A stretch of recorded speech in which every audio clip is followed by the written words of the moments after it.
Bom dia, queridos.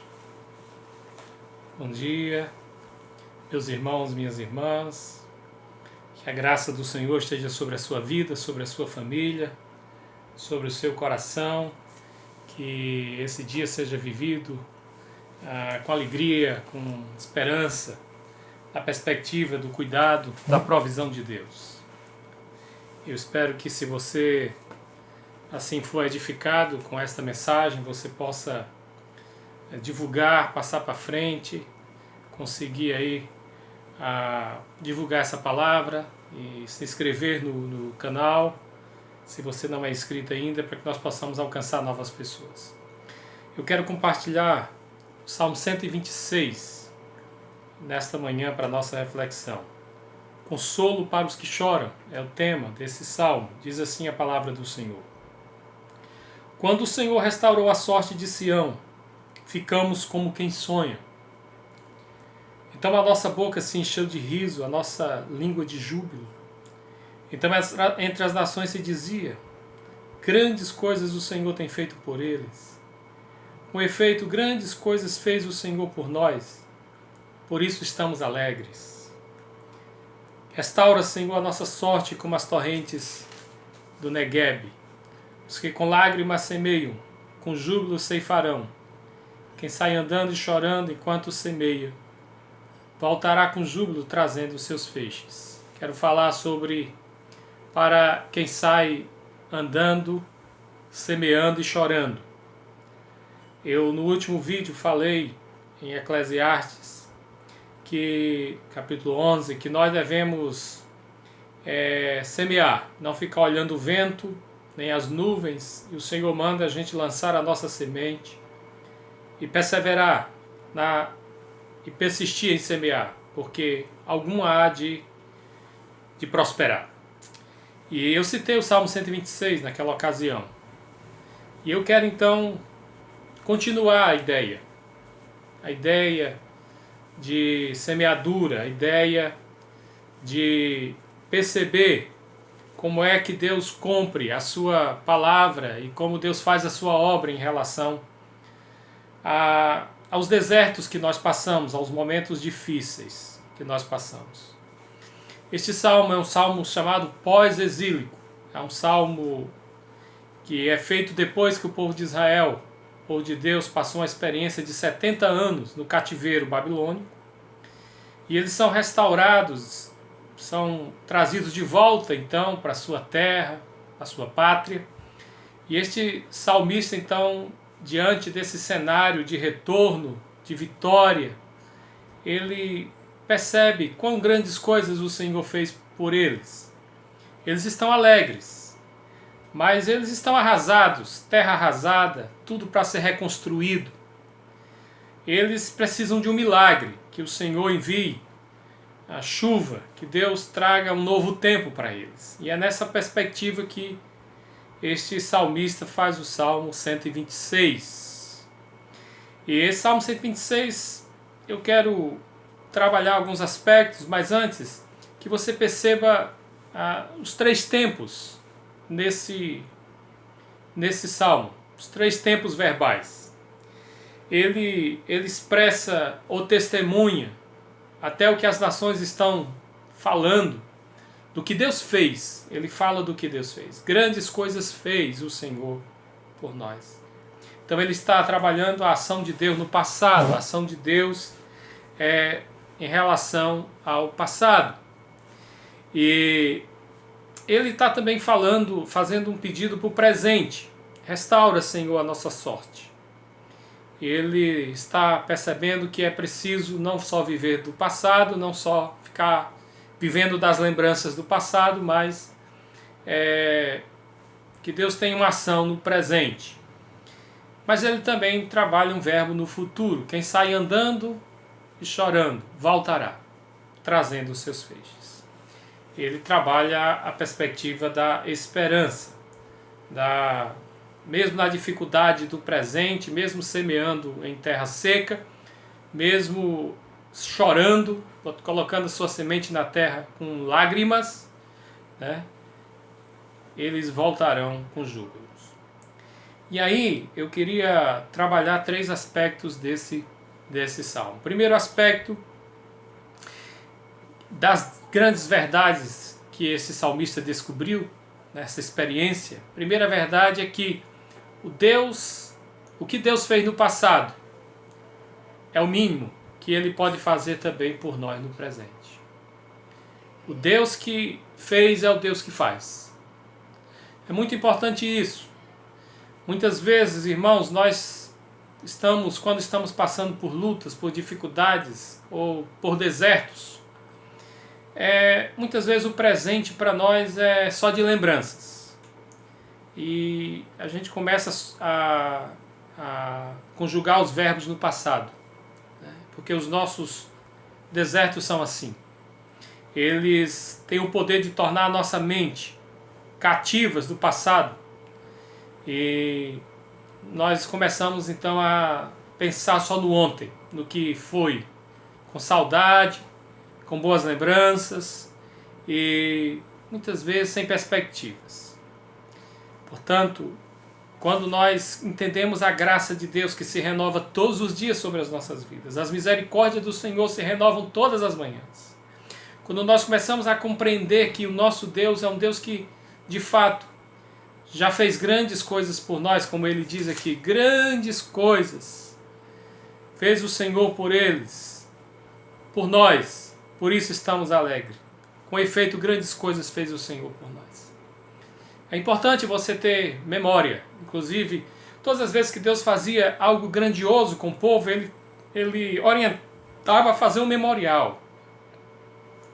Um memorial daquela bênção, para que se tornasse um marco, se tornasse algo onde as pessoas pudessem sempre lembrar daquela ação de Deus.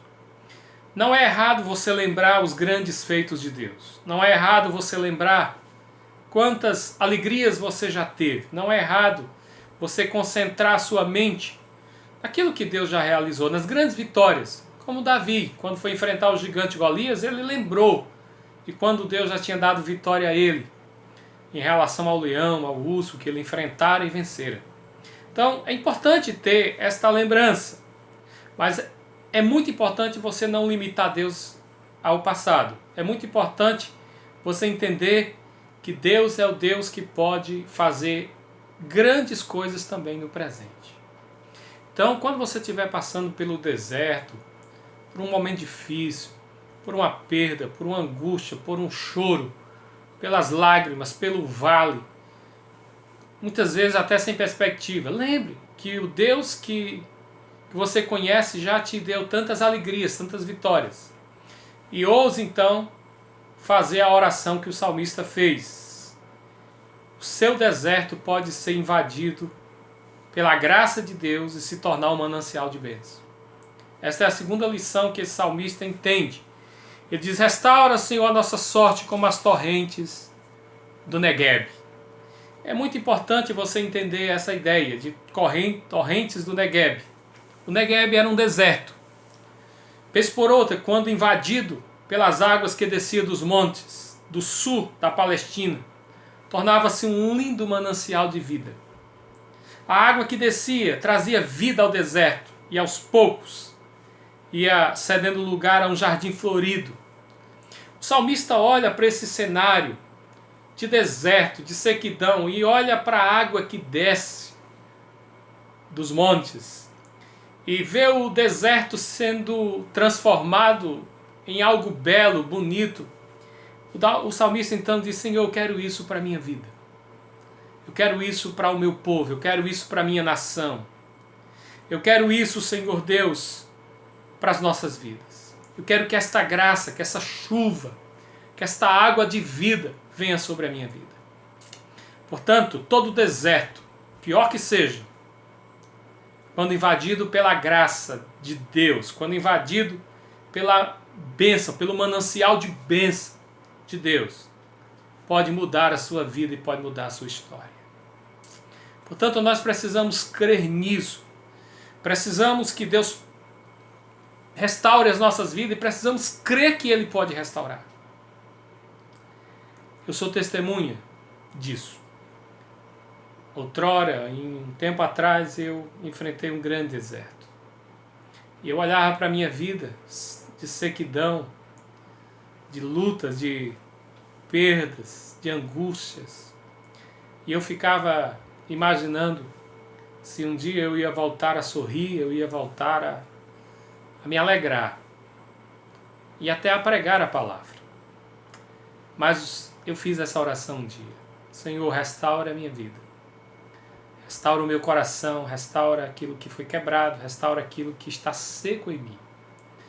E eu digo para vocês que Deus transformou o que era lágrima em sorriso, o que era escuridão em luz, o que era sequidão em manancial. Portanto, Deus pode transformar a nossa vida num grande manancial. Então, se o Senhor invadir a sua vida com a sua presença, com a sua graça, com a água da vida, rios de água viva fluirão do seu interior, diz a palavra. Então, é importante que você entenda isso. O Senhor às vezes nos permite passar por tribulações, por tempos difíceis, pelos desertos, como permitiu Israel passar 70 anos no cativeiro, para que Israel fosse disciplinado, aprendesse a não adorar outros deuses, a não ser igual às nações ímpias. Deus permite quedas, Deus permite perdas, Deus permite coisas que nós muitas vezes não estamos nem preparados. Mas é importante que você acredite que a graça do Senhor se renova sobre as nossas vidas todos os dias. E a sua graça é melhor que a vida. E aonde a sua graça flui, aonde o seu amor flui, aonde a sua presença flui, as coisas mudam. Então é preciso que você se renda, é preciso que você confie, é preciso que você se entregue e ore. E faça essa oração que o salmista fez. Restaura, Senhor, a nossa sorte. Eu não sei como você está. Eu não sei a sua situação, não sei como está a sua vida. Em qual deserto você se encontra, em qual situação você se encontra. Mas eu acredito que o Deus de Israel, o Deus do nosso Senhor e Salvador Jesus Cristo, o Deus de Abraão, o Deus de toda a graça, Ele é o mesmo. Ontem, hoje e será para sempre. Ele não mudou. E Ele continua ouvindo as nossas orações. Ore. A terceira coisa que nós aprendemos nesse salmo é que as promessas de Deus devem ser fonte de motivação para nós. E Deus tem promessas. E esse salmo termina com a promessa. Termina dizendo que com lágrimas semeiam, com júbilo ceifarão. Quem sai andando e chorando enquanto semeia, voltará com júbilo trazendo os seus feixes. Os que com lágrimas semeiam, com júbilo ceifarão. Lembra que eu falei para você? Não ficar olhando para o vento, não ficar olhando para as nuvens, mas semear. Porque Deus tem promessa de fazer florescer, de fazer florir e fazer frutificar. Portanto, é preciso você sair, mesmo que chorando. É preciso você dar um passo, tomar a iniciativa, mesmo que chorando, mesmo que tenha que semear numa terra seca, no deserto. Mesmo que você não veja chuva, mesmo que a água da vida não desceu ainda, mesmo que algumas pessoas digam que você não deve semear, semeie. Mesmo que você esteja no imenso deserto, que nos faça perder até a capacidade até de esperar, mas confie, acredite, creia que Deus vai cumprir as suas promessas. Deus diz: eu estou convosco todos os dias, e você voltará trazendo com alegria os seus feixes. Queridos, creia nisso. Se apoderem das promessas do Senhor. Promessas do Senhor não falham. Suas promessas não falham. Aqueles que confiam no Senhor, esperam no Senhor, renovam as suas forças e não se decepcionam. Por isso semeiem. Então, grande consolo e motivação é que nós não estamos sós. Deus está conosco, e o que faz florescer a nossa semente, o que vai fazer prosperar as nossas atitudes, é Ele que está conosco, é Ele que faz a obra, é Ele que dá crescimento. Portanto, maior é aquele que está em nós do que aquele que está no mundo. Não desista, continue olhando para o horizonte, à nossa frente, não só trazendo memória o que lhe dá esperança, mas também olhando para o futuro, na perspectiva de que Deus pode mudar a nossa sorte. Eu quero concluir essa palavra trazendo algumas aplicações. Primeiro, há um tempo para tudo, não esqueça disso. De uma outra grande verdade na palavra. Há tempo de plantar e tempo de colher. É isso que diz Eclesiastes, no capítulo 4. Há tempo para tudo, para todo o propósito debaixo do sol. Há tempo de semear pela fé, andando e chorando. Isso significa semear mesmo quando não estamos vendo a chuva, mesmo enfrentando a seca, o calor, as intempéries. Mas a chuva virá, a graça de Deus fará brotar essa semente e fará prosperar. A nossa fé é muito importante, o justo viverá pela fé. É outra grande lição que nós precisamos entender, que está subentendido nesse salmo. A nossa fé nos fará ir à frente, continuar, perseverar, continuar. Não podemos parar porque o tempo é difícil. Precisamos acreditar que Deus honrará os nossos passos de fé. E significa que você vai confiar que Deus vai fazer germinar a sua semente. Mas você precisa sair para semear. Portanto, Deus conhece o nosso coração. Deus conhece as suas lágrimas, as minhas lágrimas. Deus sabe quando você se esforça. E Deus vai honrar esse seu esforço. Espere Deus voltar o seu rosto para a sua vida. Deus derramar graça sobre a sua vida e a chuva que Deus vai mandar para regar a terra árida do seu coração, para fazer brotar esperança e vida e bons frutos. Não deixe de semear. Lança semente em todas as terras. Uma semente há de germinar, e talvez a mais improvável, porque Deus é especialista em fazer milagres e fazer o improvável. Ele promete e Ele cumpre. Então não dê ouvido àqueles que dizem que não vai acontecer, porque a terra é árida, porque você é incapaz, porque o sol é forte, ou o vento está chegando. Não dê ouvidos às vozes que tentam te desanimar. Ouça a palavra do Senhor. Grandes coisas fez o Senhor por nós. Grandes coisas o Senhor pode fazer por nós. E grandes coisas o Senhor ainda fará por nós. Creia nisso e continue. Mesmo andando, chorando, semeando com lágrimas, um dia, pode ser que esteja bem próximo, você voltará com alegria, trazendo os seus feixes. Que Deus abençoe o seu coração, que Deus fortaleça a sua vida e que Deus te encha de fé, de esperança, de atitude, de determinação, para que você continue a sua jornada, mesmo enfrentando os desertos. A chuva de Deus há de cair sobre a sua vida. Deus te abençoe ricamente em nome de Jesus.